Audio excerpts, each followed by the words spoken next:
Bismillahirrahmanirrahim. Assalamualaikum warahmatullahi wabarakatuh and good afternoon everyone. First of all, I would like to say thank you very much for spending your time for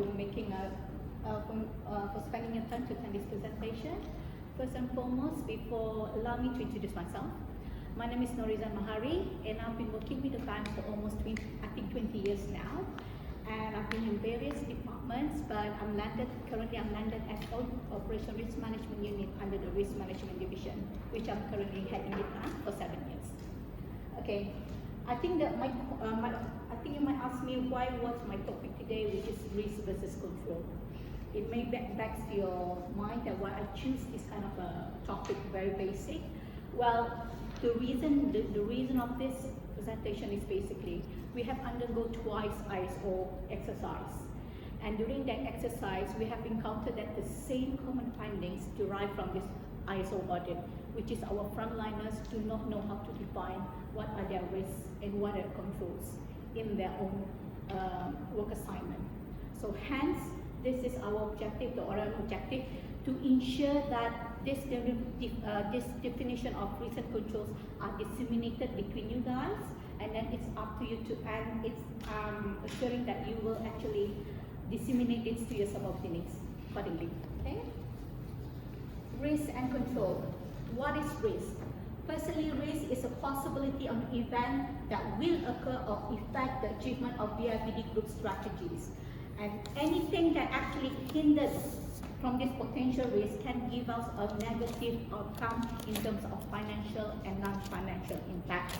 For example, I put it here as an example is that a teller error, whereby a customer withdraw 200 but the teller mistakenly give out 2,000 to the customer. Now this is one case scenario happened to the bank, hypothetically. So basically this is actually a near misses, whereby we managed to call the customer to inform him that we have accidentally giving out 2,000 instead of 200. And luckily, the customer was so kind enough, he was in a good mood, he returned the 1,800 to us. But in the case that he did not return it, who will bear the cost? Who will bear the cost? Will be the bank. And who will personally be responsible to repay the 1,800? The teller and the supervisor. Okay, they're going to split the two. Now, controls. What are controls? You know that this potential event can occur. What do we put in controls there? So to prevent this thing to be reoccurred, what we did that, firstly, we have to ensure there's a lack of checker. Everyone should look into it. You have your maker, you have your checker there. And firstly, your teller in charge should be fully aware on all those policies and SOP in place. That should know the steps and methodology place, okay?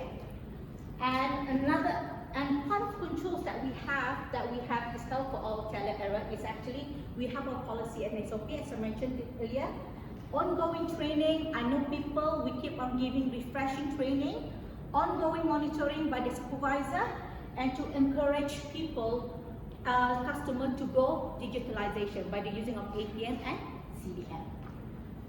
These are the example of operational risk within the bank.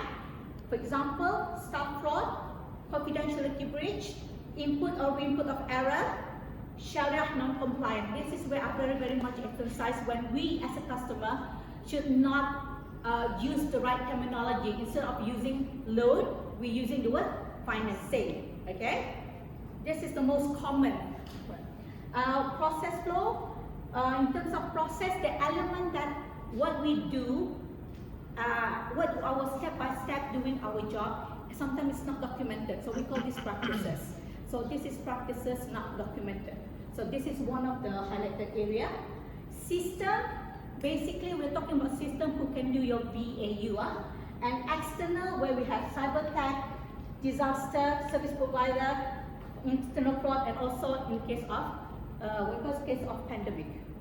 So the impact of this is financial loss, customer complaint, loss of customer trust, reputational risk, potential losses, regulatory risk. These are all of the potential impact. Okay. So wrapping up my presentation today is that due to the fact that Okay, wrapping up my presentation today is that, hold on, I need to refer. Okay, wrapping up my presentation today is that if I've shown you all the potential financial and non-financial impact, furthermore, albeit it's not about having a hole in your deep pocket, it's not about losing your job, but as I quoted from Tariq's infamous word, it's our fiduciary obligation. Okay? Because this is what the bank pays us to manage our risk. And this risk doesn't belong to me, doesn't belong to you individually, but it should belong collectively within us. Thank you very much. Thank you very much for a very good presentation. At least it's something that is very informative for telling us the difference between risk and control. So that is something that we can actually share with our colleagues.